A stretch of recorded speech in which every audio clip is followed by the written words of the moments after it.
Assalamualaikum warahmatullahi wabarakatuh. Semoga teman-teman semuanya dalam keadaan sehat dan tetap semangat. Jumpa lagi dengan saya, Satria Utama, pengampu mata kuliah komputer perbankan. Dan pada sesi yang keempat ini, kita akan mempelajari bagaimana customer service memproses produk pembiayaan. Jadi kita awali dengan mengenal apa saja sih yang harus kita siapkan dalam proses pembiayaan. Yang pertama adalah dalam proses pembiayaan pastinya nanti akan ada yang namanya jaminan. Maka jaminan tersebut, dokumen terkait jaminan, kemudian secara administratif semuanya harus disiapkan terlebih dahulu. Setelah jaminan siap, maka kita bisa masuk ke proses berikutnya, yaitu input data terkait proses pembiayaan. Setelah input data proses pembiayaan selesai, maka kita akan lanjutkan ke tahapan berikutnya, yaitu pembentukan jadwal angsuran, dan yang terakhir adalah dropping dari pembiayaan tersebut. Nah, maka pada kesempatan kali ini kita akan secara spesifik membahas terkait penyaluran master file penyaluran pembiayaan. Yang pertama, untuk pembukaan rekening pembiayaan atau master file pembiayaan, kita harus siapkan terlebih dahulu. Yang pertama adalah nasabah. Pastikan nasabah sudah mengisi lengkap terkait deskripsi pembiayaannya di dalam formulir pembukaan rekening pembiayaan. Sehingga di sana nanti akan tercover, yaitu berupa data diri nasabah, apa pekerjaannya, tanggal lahirnya, alamatnya, dan seterusnya, dan juga terkait detail kebutuhan pembiayaannya. Kemudian setelah formulir dilengkapi, kita pastikan juga nasabah sudah diproses, yaitu pembukaan rekening SIP, pembukaan nomor SIP, kemudian juga pembukaan rekening tabungan. Untuk apa rekening tabungan dalam pembiayaan? Karena nanti ketika pembiayaan dicairkan, maka pencairannya akan melalui rekening tabungan tersebut. Dan yang berikutnya juga pastikan jaminan. Jaminan di sini sudah diproses, kemudian diinput datanya, sehingga ketika sudah dilakukan semua tahapan ini, kita bisa proses master file pembiayaannya. Nah, ini merupakan tampilan dari master file pembiayaan.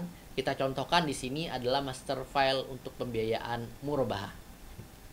Yang pertama, ketika kita masuk dalam master file, menu yang pertama di sini akan ditanyakan terkait nomor akad dan tanggal akad. Jadi kita bisa tuliskan nomor akadnya sesuai dengan dokumen, kemudian tanggal akad, yaitu tanggal kapan akan dilaksanakan akad. Kemudian jangka waktu di sini bisa dipilih sesuai dengan keputusan dari pembiayaannya, apakah 12 bulan, 24 bulan, 36 bulan, dan seterusnya. Kemudian jangka waktu di sini akan menentukan tanggal mulai dan tanggal selesai. Tanggal selesai akan terinput otomatis. Tanggal mulai bisa disamakan dengan tanggal akad, atau tanggal mulai itu bisa setelah tanggal akad. Kemudian di sini ada beberapa data terkait pembiayaan yang harus kita isikan. Karena ini pembiayaan murabahah, maka isiannya yang pertama adalah terkait nominal pokok. Berapa sih dana yang dikeluarkan oleh bank dalam pembiayaan ini? Misalkan contohnya di sini nominal pokoknya adalah 50 juta. Kemudian yang kedua, dalam pembiayaan murabahah ada margin yang dibebankan oleh bank kepada nasabah. Maka ditulis di sini misalkan marginnya adalah 5 juta yang disepakati. Sehingga total piutang dari nasabah yaitu 55 juta. Kemudian di sini akan ditanyakan terkait rekening nasabah, rekening dropping, dan angsuran. Nah, itu adalah fungsi dari rekening tabungan yang tadi di awal sudah kita siapkan. Sehingga kita tinggal tuliskan di sini nomor rekeningnya, rekening tabungan nasabah, dan juga rekening dropping untuk angsuran, yang merupakan ini adalah rekening yang sama antara keduanya. Kemudian setelah master file ini kita lengkapi semua, kita bisa masuk ke part yang berikutnya, yaitu pola dropping. Pola dropping atau pola penyaluran, di sini kita bisa lihat umumnya penyaluran dana atau dropping pencairan dana di perbankan itu dilaksanakan selama satu kali, satu tahap. Maka tinggal kita inputkan di sini frekuensi penyalurannya satu kali, jumlah anggota kelompoknya satu kali, kita klik enter, maka akan langsung secara otomatis terisikan datanya di sini, berapa penyalurannya, berapa droppingnya. Setelah ini selesai, kita bisa masuk ke tahapan berikutnya, yaitu terkait pola bayar. Beda halnya dengan dropping. Kalau dropping adalah pencairan, maka pola bayar di sini adalah data atau input data terkait angsuran. Jadi nasabah akan mengangsur berapa kali. Nah, kita bisa pilih di sini ada beberapa pilihan terkait pola bayar. Kemudian di sini kita bisa lihat poin yang pertama yaitu tagihan setiap tanggal. Maka akan muncul tagihan setiap tanggal berapa kita bisa inputkan. Kemudian yang berikutnya adalah terkait frekuensi angsuran. Misalkan contohnya data yang tadi kita inputkan di awal, frekuensi pembiayaannya adalah 12 kali. Nah, maka kita tuliskan di sini 12 kali. Frekuensi modalnya 12 kali, kemudian frekuensi bagi hasil atau marginnya 12 kali. Kita tuliskan, kemudian kita checklist semuanya, dan setelah itu kita bisa masuk ke tahapan yang berikutnya. Tahapan yang berikutnya yang sangat penting dalam proses pembiayaan adalah data terkait jaminan. Data jaminan, kita masuk ke menu agunan. Di sini kita akan diminta untuk mengakses data jaminan.